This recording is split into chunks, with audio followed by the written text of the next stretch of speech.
पिछले क्लास में हम लोग सिलेबस पढ़ चुके हैं और आज का नेक्स्ट क्लास होगा यूनिट 1 की ओर आगे बढ़ेंगे हम लोग संबंध एवं फलन। यूनिट 1 का नाम होगा संबंध एवं फलन, उसको हम लोग आज देखते हैं।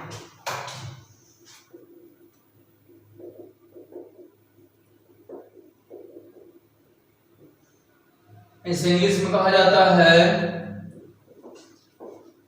Relation and function. ध्यान दीजिएगा, संबंध कहां से आता है, संबंध कैसे बनता है। तो एक बात है, संबंध बनने के लिए कम से कम दो व्यक्तियों की आवश्यकता होती है ना। कहीं भी कोई रिलेशन बनता है, संबंध तो मिनिमम दो पर्सन की आवश्यकता हमें होती है। तो बाबू संबंध आता है कार्तीय गुणन से। कहां से आएगा? कार्तीय गुणन से। ये कार्तीय गुणन क्या है? वैसे तो आप लोग बहुत तरह का गुणा सीखे हैं। ये गुणा मतलब अंक का गुणा होना, संख्याओं का कई ज्यादा गुणा हो जाना, बट ये कार्तीय गुणन क्या चीज है? तो कार्तीय गुणन बनता है समुच्चय का। मतलब संबंध को बेहतर जानना है आप लोगों को, तो पहले समुच्चय जानना होगा। समुच्चय जानेंगे तो कार्तीय गुणन जानेंगे, और कार्तीय गुणन जानेंगे तो जब संबंध का आप लोग परिभाषा समझ पाएंगे, और तब जाकर संबंध में हम लोग आगे अपने क्लास 12 की ओर बढ़ेंगे। यानी कि हमें अभी कुछ बेसिक फैक्ट्स की बहुत ज्यादा जरूरत है, क्योंकि जानना काफी फायदेमंद होगा। समुच्चय, कार्तीय गुणन, तब जाकर पहुंचेंगे संबंध के पास। तो आइए हम लोग सबसे पहले आज समुच्चय की ही चर्चा करेंगे।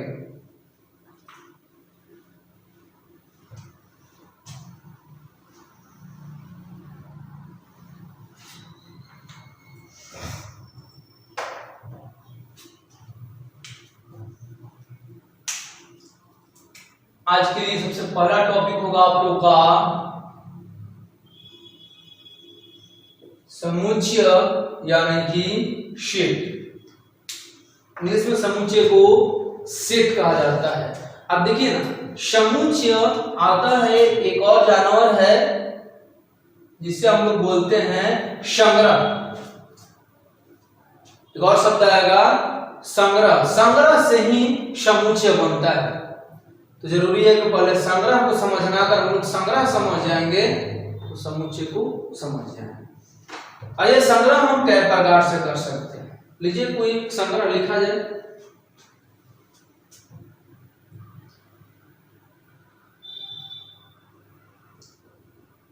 सभी सम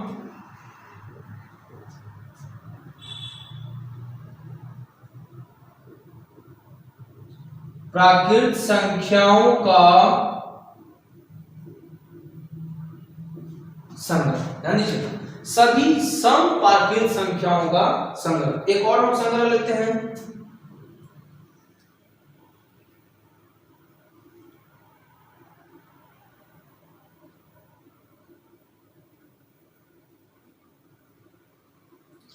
आपके 5 पसंदीदा भोजन। देखिए जरा दोनों में क्या अंतर है।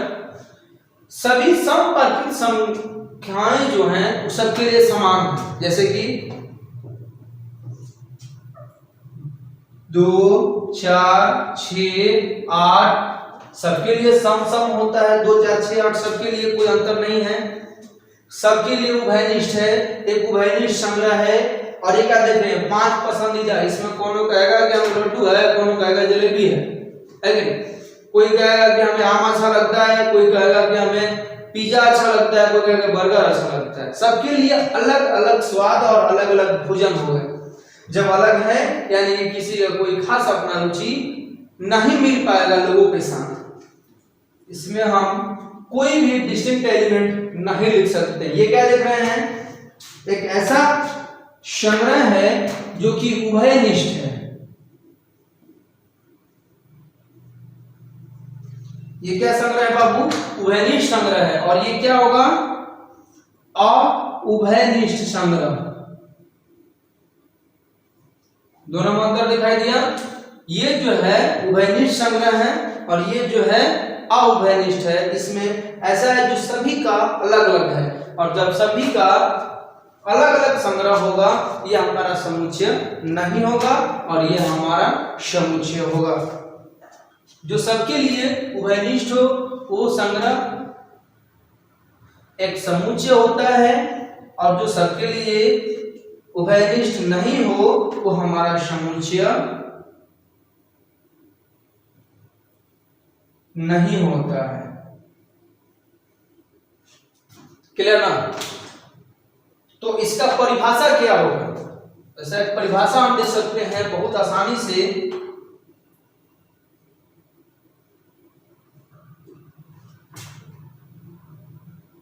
सुपरिभाषित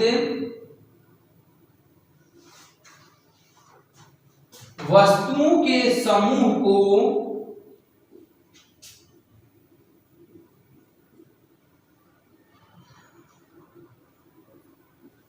समुच्चय कहा जाता है।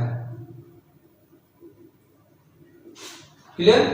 सुपरिभाषित वस्तुओं के समूह को समुच्चय कहा जाता है। ये परिभाषा आता है जहां से कि अभी हमने आप लोगों को बताया उभयनिष्ठ, जैसा सुपरिभाषित हो सबके लिए समान। क्लियर? अब आते हैं कुछ नोट, कुछ खास निर्देश हैं जिन्हें जानना जरूरी है आप लोगों के लिए।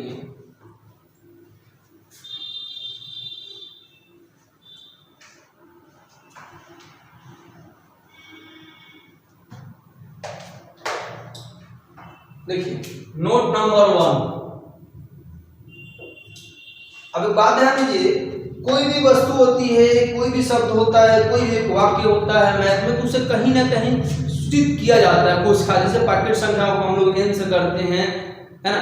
तो अलग अलग चीजों को सूचित करने के लिए कुछ शब्द होते हैं। तो यहाँ ध्यान देना है, जो समुच्चय है इसे हमेशा हम अंग्रेजी वर्णमाला के बड़े अक्षर से सूचित करते हैं। नोट नंबर 1 होगा, समुच्चयों को अंग्रेजी वर्णमाला के बड़े अक्षरों द्वारा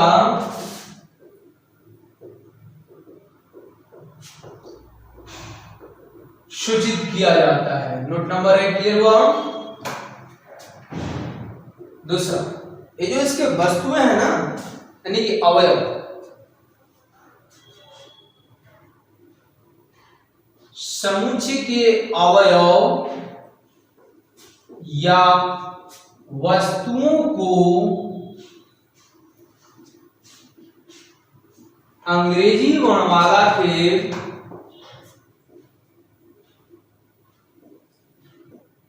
छोटे अक्षर द्वारा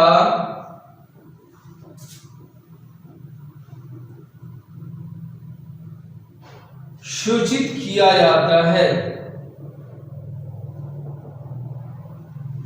ओके, एक और नोट होगा,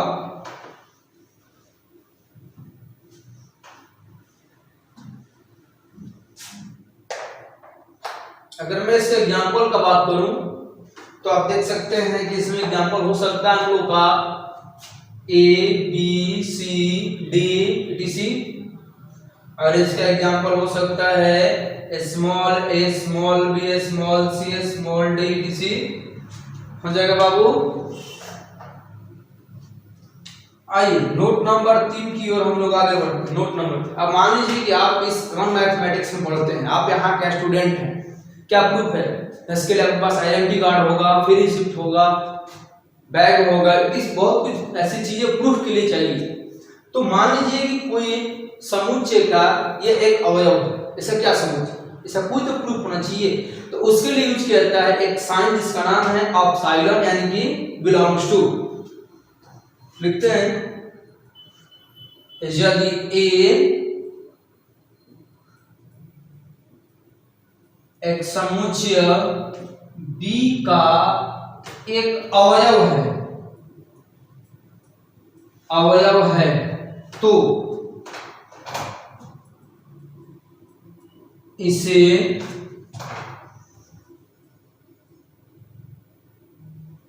A belongs to B, है ना, इसे A belongs to B sign द्वारा, इस साइन का नाम होता है अपसाइलम, या फिर बिलोंग्स टू, अपसाइलम या बिलोंग्स टू, इसके द्वारा सूचित किया जाता है। इसका मतलब होता है कि A समुच्चय B का एक अवयव है, द्वारा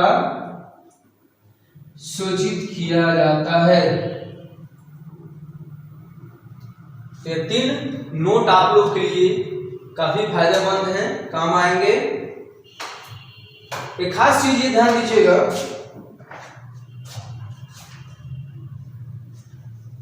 सबको आप लोग पॉज कर करके नोट करते जाएंगे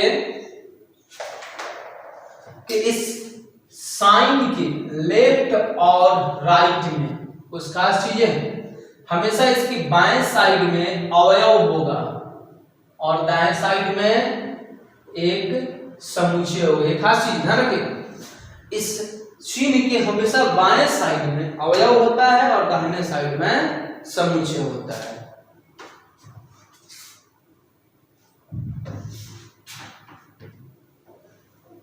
अब जरा हम लोग समुच्चय निरूपण की विधियों को समझ लें।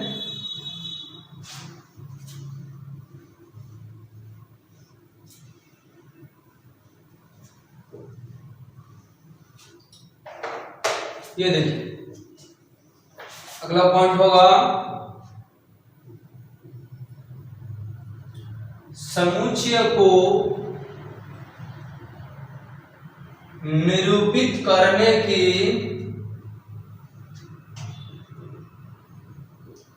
विधियां।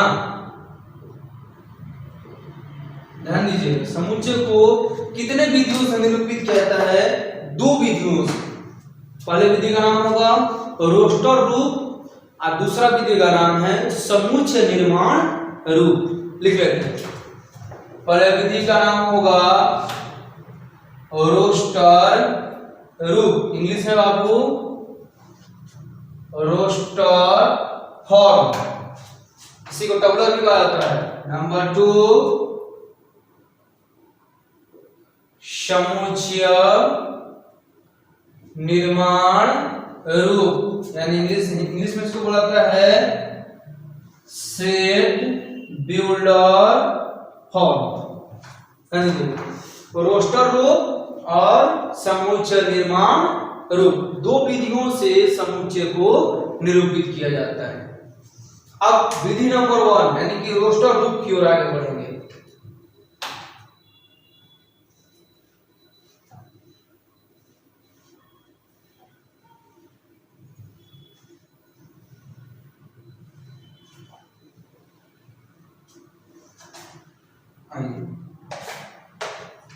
अब अगली विधि के आगे बढ़ते हैं। इसमें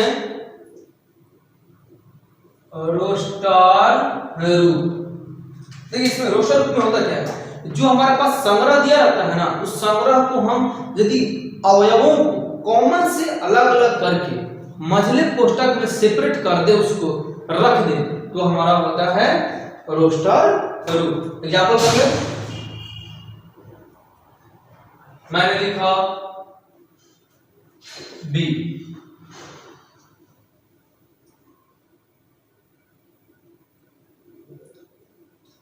सभी विषम प्राकृत संख्याओं का समुच्चय। ध्यान दीजिएगा, संग्रह इसमें लिख दिया गया है कि जितने भी विषम संख्याएं हैं ना, उन सभी का एक समुच्चय तैयार किया गया है। विषम संख्याएं, अब इसको हम 2 प्रकार से लिख सकते हैं। अगर मान लीजिए हम इसे सेपरेट कर दिए कॉमा से, तो क्या मिलेगा? 1 3 5 7 9 11 बढ़ते जाएगा।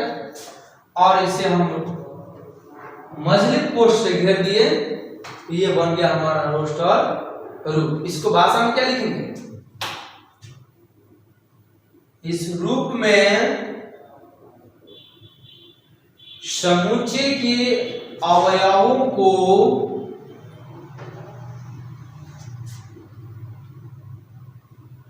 कॉमा से अलग करके, कॉमा से अलग करके मझले कोष्ठक में लिखा जाता है। क्लियर? ये आपका हो गया रोस्टर रूप। क्लियर? चलिए आगे आते हैं समुच्चय निर्माण रूप।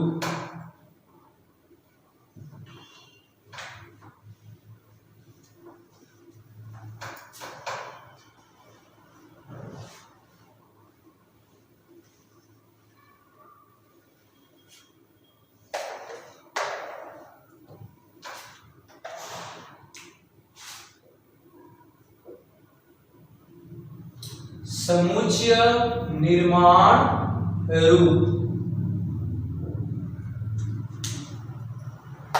यानी कि सेट बिल्डर फॉर्म। ध्यान दीजिए, मैं उसी समुच्चय को दोबारा लिख लेता हूं।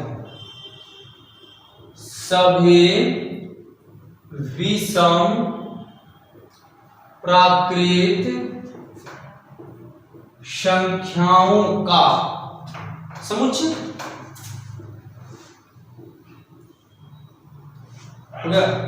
सभी विषम प्राकृत संख्याओं का समुच्चय। ठीक है, तो क्या हम इसे एक चर मान से सूचित कर सकते हैं? यदि हम चर मान से सूचित कर देते हैं और उसी चर के रूप में इसको पूरा लिख दिया जाए, इसके जो गुण है उसको लिख दिया जाता है, तो यह हमारा बनता है समुच्चय निर्माण रूप। जैसे x सच दैट, ये सदर का चिन्ह है। x एक विषम प्राकृत संख्या है। बस हो गया, यही हम लोग का समुच्चय निर्माण रूप है। यानी कि इस विधि में अवयवों को एक चर से लिखा जाता है और फिर उसी के पद में उनके गुण को लिखा जाता है।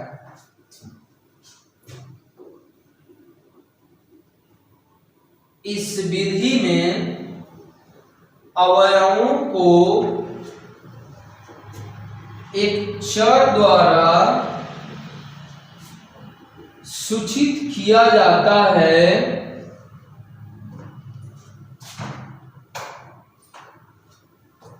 और उनके उभयनिष्ठ गुण को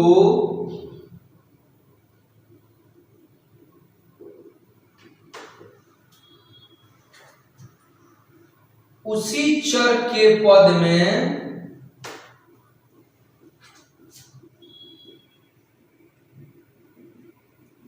लिखा जाता है। क्लियर? यही हम लोग का है समुच्चय निर्माण रूप। कोई भी चर से आप सूचित कर सकते हैं और उसके गुण को आप लिख सकते हैं। चलिए अगला कुछ हम लोग पॉइंट करते हैं। कुछ विशेष प्रकार के समुच्चयों का हम लोग वर्णन करेंगे, जो कि काफी जरूरी है हम लोग के लिए आगे की क्लासेस में।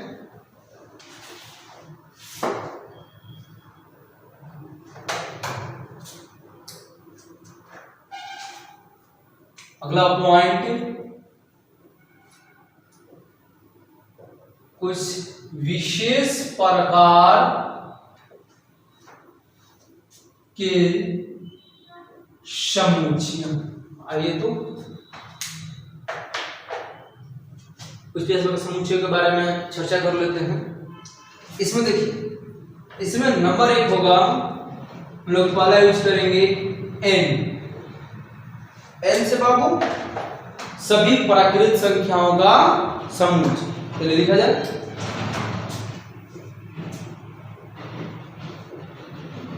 सभी प्राकृत संख्याओं का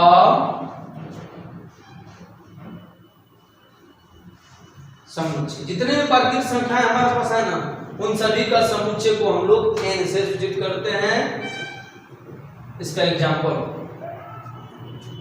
n इज इक्वल टू 1 2 3 4 5 अनंत तक। अगला बाबू z आप लोग को मिलेगा, ये z से होता है पूर्णांक संख्याओं के लिए, सभी पूर्णांक संख्याओं का समूह। बताइए तो कितने पूर्णांक संख्याएं हैं आपके पास? अनगिनत हैं, जो कि माइनस इंफिनिटी से लेकर के प्लस इंफिनिटी तक होते हैं। अगला होगा हम लोग का z माइनस, z माइनस मतलब ऋणात्मक संख्याएं, सभी ऋणात्मक पूर्णांकों का समुच्चय। एग्जाम्पल करिए, z माइनस -1 -2 -3 माइनस इंफिनिटी तक। क्लियर हुआ? ध्यान दीजिए, n स्टैंड फॉर प्राकृतिक संख्याओं के लिए, z पूर्णांक संख्याओं के लिए, z माइनस ऋणात्मक पूर्णांक के लिए। क्लियर? आगे बढ़ते हैं।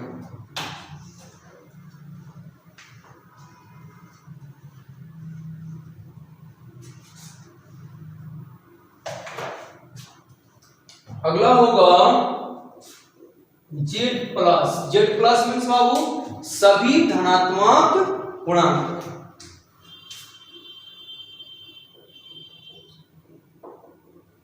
सभी धनात्मक पूर्णांकों का समुच्चय। एग्जाम्पल कर लें, z प्लस 1 2 3 कहां तक? प्लस इंफिनिटी तक। अगला होगा हम लोग का q। जरा देखते हैं q क्या है।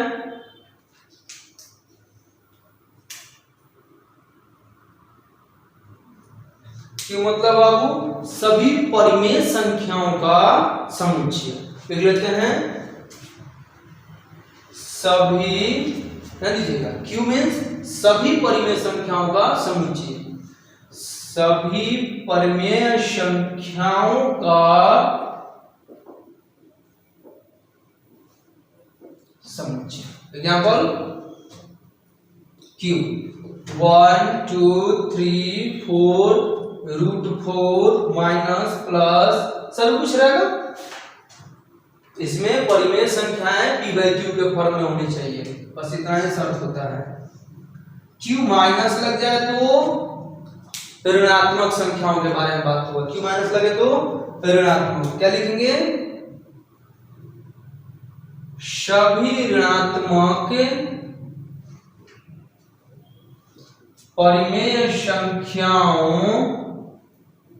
का समुच्चय। क्या बाबू? सभी ऋणात्मक परिमेय संख्याओं का समुच्चय। एग्जाम्पल, -1 -2 -4/3 dc माइनस इंफिनिटी तक।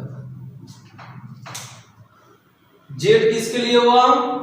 फिर से एक बार, z प्लस धनात्मक पूर्णांकों के लिए, q हुआ परिमेय संख्याओं के लिए, q माइनस हुआ ऋणात्मक परिमेय संख्याओं के लिए। ठीक है, अब आगे बढ़ते हैं।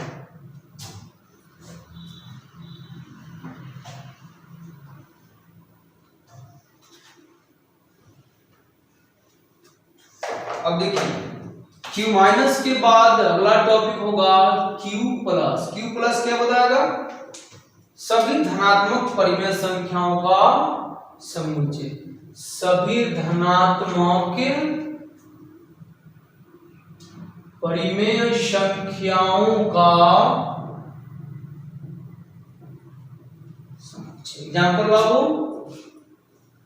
q प्लस 1 2 3 4 4/5 0.1 ये प्लस इंफिनिटी की हो जाएगा। सब कुछ प्लस ही होना चाहिए, माइनस नहीं आना चाहिए।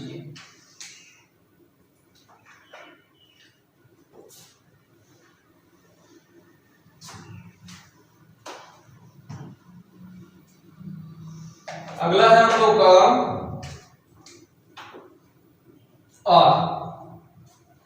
आर से क्या हुआ बाबू? सभी वास्तविक संख्याओं का समुच्चय। चलिए, सभी वास्तविक संख्याओं का समुच्चय लिख लेते हैं। एग्जाम्पल, इसमें प्लस माइनस रूट सभी कुछ रहेंगे। अगला बाबू आर माइनस मीन्स सभी ऋणात्मक वास्तविक संख्याओं का समुच्चय। सभी ऋणात्मक वास्तविक संख्याओं का समुच्चय। एग्जाम्पल कर लें, आर माइनस -1 -2 -5 जो भी होगा माइनस होगा। रूट भी कर सकते हैं, -√5 भी कर सकते हैं। देख लीजिए एक बार फिर से आते हैं। Q प्लस है तो धनात्मक परिमेय के लिए, R है तो वास्तविक संख्याओं के लिए, R माइनस है ऋणात्मक वास्तविक संख्याओं के लिए। क्लियर?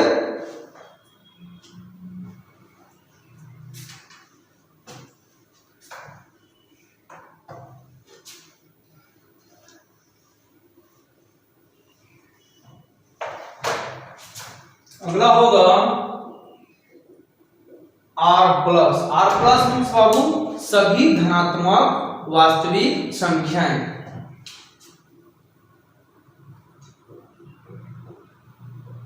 सभी धनात्मक वास्तविक संख्याओं का समुच्चय। एग्जाम्पल करिए, R प्लस 1√5 4/3 2.5 एडिशन। और एक लास्ट होगा जिससे हम लोग बोलते हैं कॉम्प्लेक्स यानी कि सम्मिश्र संख्या। सी से बाबू सम्मिश्र यानी कि कॉम्प्लेक्स नंबर, जो क्लास 11th में आप लोग पढ़े हैं। सभी सम्मिश्र संख्याओं का समुच्चय। एग्जाम्पल कर लो, 2 प्लस -√3 3i एडिशन। बस इतना ही प्रकार के समुच्चयों के बारे में हमें पढ़ाई आगे ज्यादा मिलेगा, इससे ज्यादा भी आप लोग को लेवल का नहीं है। हम लोग इतना ही तक डिस्कस करेंगे। फिर से एक बार, अगर R प्लस है तो धनात्मक वास्तविक संख्याओं के लिए, अगर C है तो सम्मिश्र संख्याओं के लिए। कंप्लीट।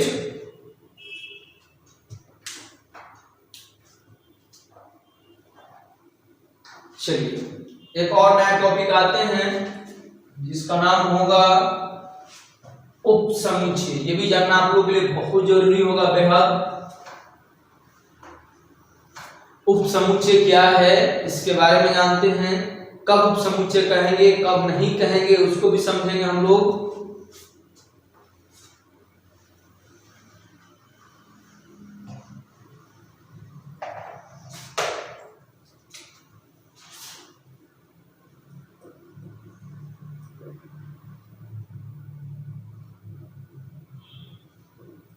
उपसमुच्चय को इंग्लिश हम लोग बोलते हैं सबसेट। ज्यादा वर्ड सभी लोग सबसेट यूज करते हैं, हम भी सबसेट में ज्यादा यूज करेंगे। इसका मीनिंग उपसमुच्चय का सबसेट होता है। आइए एग्जांपल लिया जाए।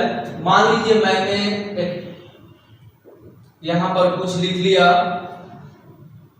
10, 11, 12।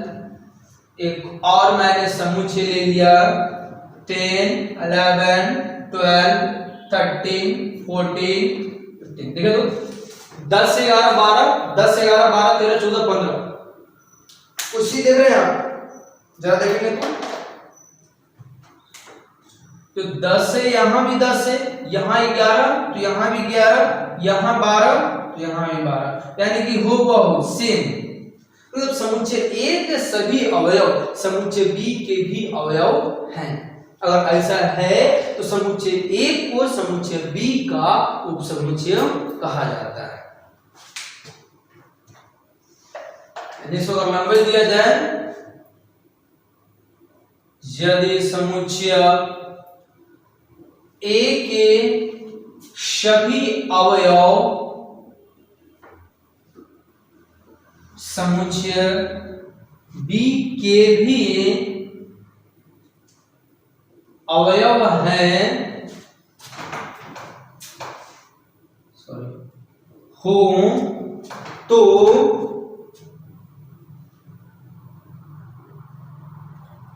समुच्चय ए को बी का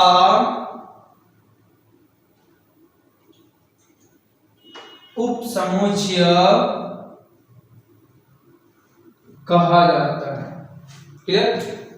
और इसे ये उपसमुच्चय का चिन्ह होता है ए सबसेट बी द्वारा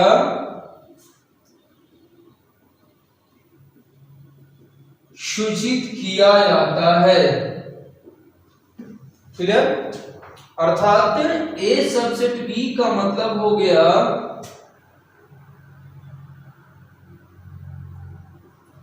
ए बिलोंग्स टू बी तथा B belongs to A belongs to B. मतलब यदि ए समुच्चय ए का अवयव है तो यह बी का भी अवयव होना चाहिए, तब जाकर हम समुच्चय ए को बी का उपसमुच्चय कहेंगे। क्लियर है आपको? उस समुच्चय के बारे में समझ गए। यदि कोई दो समुच्चय दिए गए हों और एक समुच्चय के सभी अवयव दूसरे समुच्चय के भी एक अवयव हों, तो पहले वाले समुच्चय को दूसरे का उपसमुच्चय कहा जाता है, प्रकार सूचित किया जाता है। और एक खास बात, इस चिन्ह के बाएं तरफ भी होगा समुच्चय और दाएं तरफ भी होगा समुच्चय। क्लियर? उपसमुच्चय बहुत ज्यादा उपयोग होगा आप लोग को। संबंध एवं फलन में उपसमुच्चय का बहुत ज्यादा उपयोग है। इसका आंसर मैंने इसको डिलीट कर दिया। उपसमुच्चय होता क्या है आप लोग समझेंगे। क्लियर? चलिए अब आगे बढ़ते हैं।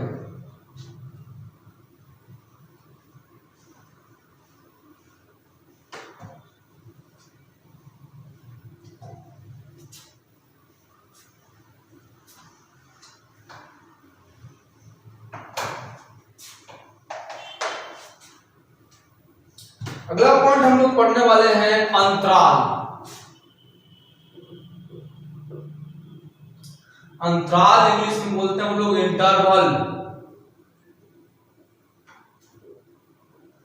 देखो अंतराल हमें तीन प्रकार के पढ़ने हैं। नंबर एक होता है बंद अंतराल, दूसरे पर पढ़ लेंगे हम लोग खुला अंतराल, और तीसरे पढ़ेंगे बंद खुला या खुला बंद या आधा खुला आधा बंद अंतराल। चलिए डिस्कस करते हैं तीनों को। नंबर एक में बंद अंतराल, नंबर दो खुला अंतराल, नंबर तीन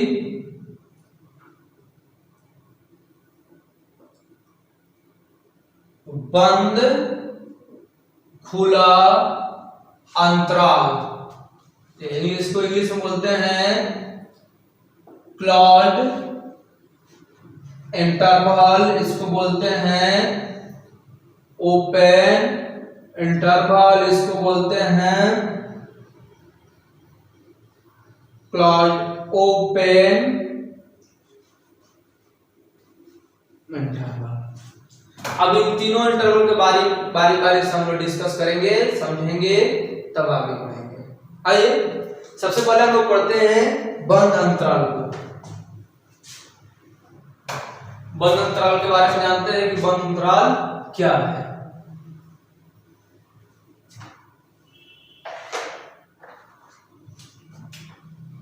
पहला हम लोग पढ़ाई करेंगे बंद अंतराल के बारे में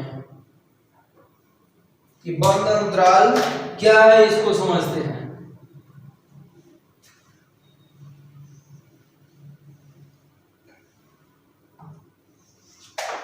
आइए तो जरा देखें, मान लीजिए कि आप नंबर कोई ले लिए, ए ले लिए आपने 10 ले लिए है ना, बी को आपने 15 ले लिया। आप क्या देख रहे हैं कि ए जो है ना वो बी से छोटा है, 10 छोटा है 15 से, है ना बाबू। ए जो है बी से छोटा वैल्यू है, आप ये देख लिए।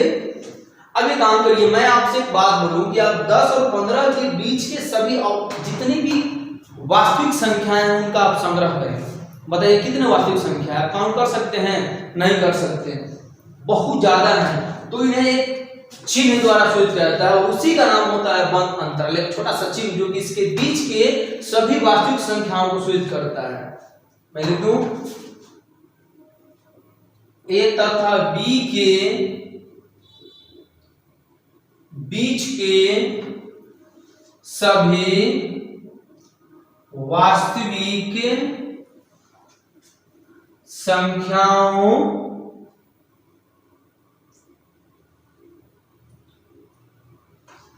के समुच्चय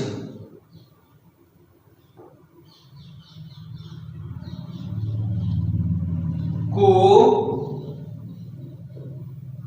बंद अंतराल कहा जाता है, जिसमें ए तथा बी भी सम्मिलित होते हैं। ध्यान दीजिएगा, ये भी दोनों सम्मिलित रहेंगे, इसे बंद अंतराल ए बी द्वारा सूचित किया जाता है। क्लियर? इसका मतलब क्या होता है बाबू? इस चीज जहां भी आप लोग देखेंगे इसका मतलब होता है एक से एक ऐसा अवयव है जो कि ए से बड़ा होगा, बराबर भी होगा, परंतु बी से छोटा होगा और बराबर होगा। ये हमारा होता है बंद अंतराल। यानी कि अगर मैं इसी को यहां लिख दूं 10 15, तो इसका मतलब है कि 10 भी होगा, 10.1 भी होगा और 15 तक लास्ट भी होगा। क्लियर? ध्यान देंगे, इनके बीच ए और बी, ए बी ध्यान दीजिएगा हमेशा छोटा होना चाहिए, तब हमेशा बाएं वाला छोटा होगा, दाएं वाला बड़ा होगा। इसके बीच के सभी वास्तविक संख्याओं साथ में ए और बी भी सम्मिलित होने चाहिए, तब जाकर के हम इसे इस बंद अंतराल द्वारा सूचित करेंगे। और इसका मतलब होता है कि सभी अवयव ए से बड़े या बराबर होंगे और बी से छोटे या बराबर होंगे। कंप्लीट?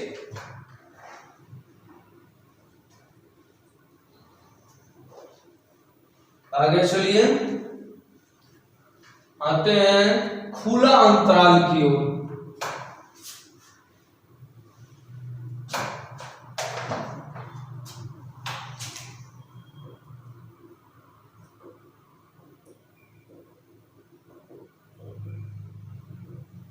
ये खुला अंतराल क्या है, क्या बतलाता है? देखिए, यहां मान लीजिए मैंने ए का वैल्यू ले लिया 20 और बी का वैल्यू 25। यहां भी आपका देख रहे हैं 20 छोटा है 25 से, अर्थात ए छोटा होगा 20 से। हमेशा लेफ्ट में छोटा वैल्यू और राइट में बड़ा वैल्यू। ध्यान दीजिएगा, ए तथा बी के बीच के सभी वास्तविक संख्याओं के समुच्चय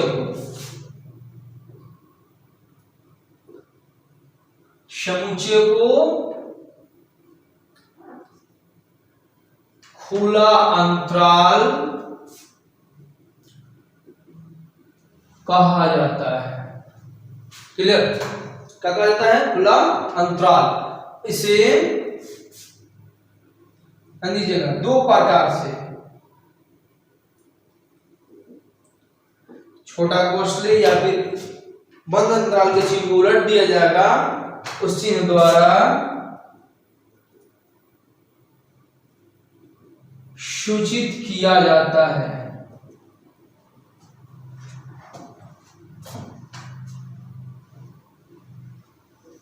अब इसका मतलब क्या होता है इसको देख लें। क्योंकि अगर ऐसा चिन्ह कहीं आप लोग देखते हैं, ए से केवल बड़ा होगा और केवल बी से छोटा, शामिल बी, ए और बी शामिल नहीं रहेंगे। हाथ में लिख दूं 20,25, इसका मतलब है 20.1 24.99 जाएगा, लेकिन कभी 25 तक नहीं पहुंचेगा। क्लियर?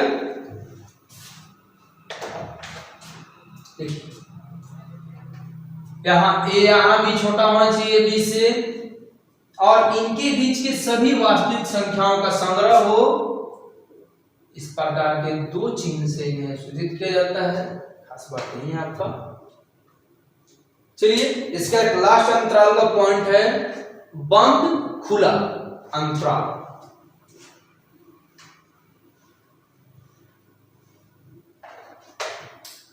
लास्ट पॉइंट है बंद खुला अंतराल। क्या दीजिएगा? बंद खुला अंतराल मैंने कहा हुआ, कब कहेंगे बंद खुला है? यहां मैं एग्जांपल ले लूं। आइए, मैंने ए का वैल्यू 100.5 ले लिया और बी का वैल्यू 9 ले लिया। आप क्या देख रहे हैं कि 5 जो है ना 9 से छोटा है, इसका मतलब ए जो होगा वो बी से छोटा होगा।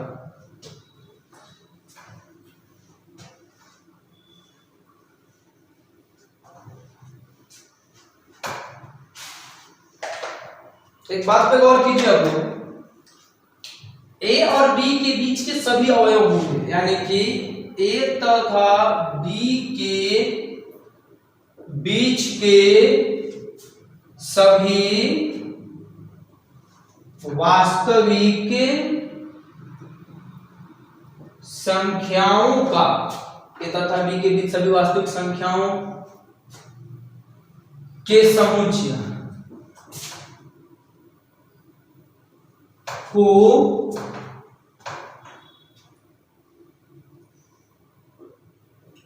बंद खुला अंतराल कहा जाता है यदि इसमें बी सम्मिलित हो। इसे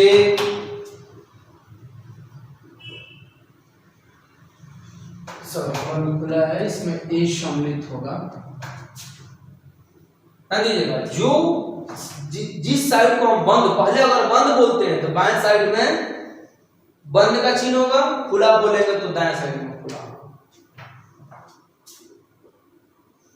द्वारा सूचित किया जाता है। अर्थात ए बी का मतलब हुआ x greater than equal to a less then,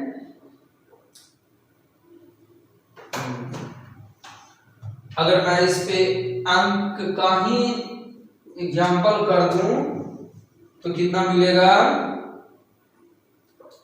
5 तो सम्मिलित होगा, 8.99 होगा, बट 9 नहीं होगा, ये ध्यान दीजिएगा। इस समुच्चय में क्या क्या मिला आप लोग को? ए छोटा है बी से, ओके, और इनके बीच के सभी वास्तविक संख्याओं का समुच्चय होना चाहिए, जहां केवल और केवल ए ही सम्मिलित हो, बी नहीं हो। ये हमारा बंद खुला अंतराल है। आइए इस बेसिक कंसेप्ट की सबसे लास्ट थ्योरी पढ़ेंगे आज के लिए, वो होगा हम लोग का कार्तीय गुणन। बस कार्तीय गुणन के बारे में जानते हैं।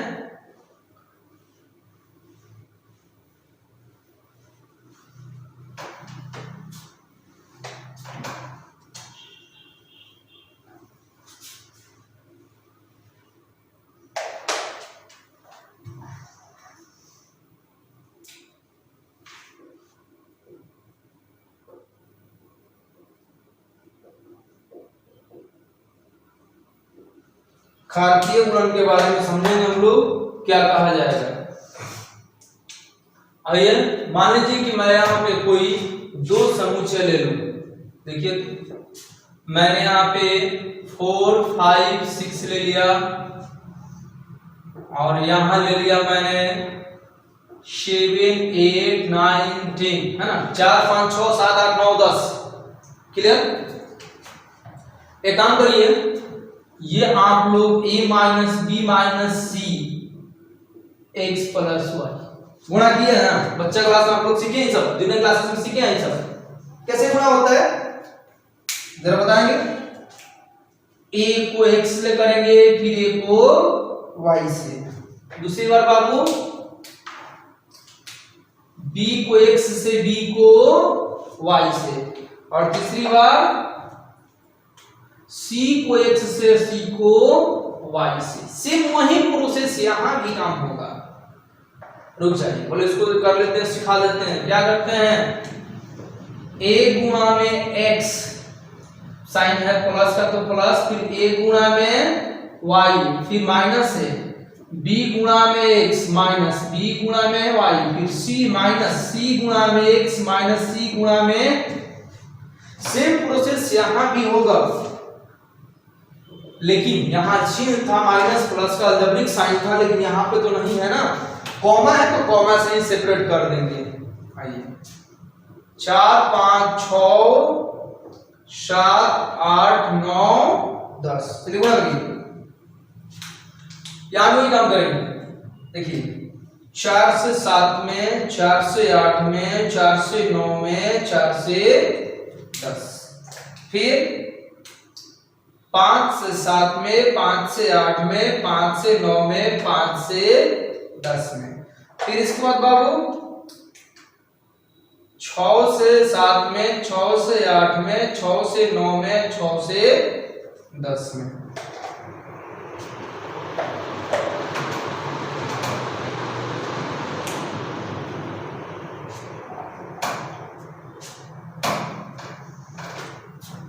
अब हम इसको आइए लिख लेते हैं एक साथ। 4, 7, 4, 8, 4, 9, 4, 10। इसके बाद 5, 7, 5, 8, 5, 9, 5, 10। फिर बाबू 6 से 6, 7, 6, 8, 6, 9 और 6, 10। यही हमारा कार्तीय गुणन हुआ। यानी कि अवयवों का अगर हम एक पेयर बना दें, एक जुग्म बना दें, उनमें कॉमा के साथ सेपरेट कर दें, दो दो का पेयर बनाए तो दो समुच्चयों का कार्तीय गुणन कहा जाता है। एक और खास बात, इसको सूचित भी कर सकते हैं, A cross B is equal to pair A, B such that A belongs to A तथा B belongs to B। और क्या, यदि कोई कह दे B क्रॉस A निकालो, कोई टेंशन नहीं, पहले B बाद में A, B comma A such that B belongs to B तथा B belongs to A। एक और खास चीज जरा देखिए, नंबर ऑफ A कितना है, कितने अवयव है A में, 3 गो, और नंबर ऑफ B बाबू 4 गो। जरा काउंट करेंगे क्या, गिने तो इसमें कितने अवयव हैं, 1 2 3 4 5 6 7 8 9 10 11 12। Number of A cross B कितना है, 12, यानी कि number of A number of B, ठीक है ना। ये हुआ हम लोग का कार्तीय गुणन। फाइनली बच्चों हम लोग का बेसिक कंसेप्ट समाप्त हो गया, और अब हम लोग पढ़ेंगे आगे संबंध के बारे में। संबंध एक टॉपिक होगा जो यूनिट 1 का पहला चैप्टर के लिए हम लोग आएंगे। संबंध, संबंध की परिभाषा, संबंध के प्रकार के बारे में हम लोग अगले क्लास में नॉलेज लेंगे। आज के लिए इतना ही, हम लोग इसकी बेसिक कंसेप्ट को कर लिए हैं जो जरूरत है हम लोग के लिए, और आगे अगले क्लास में हम लोग देखेंगे।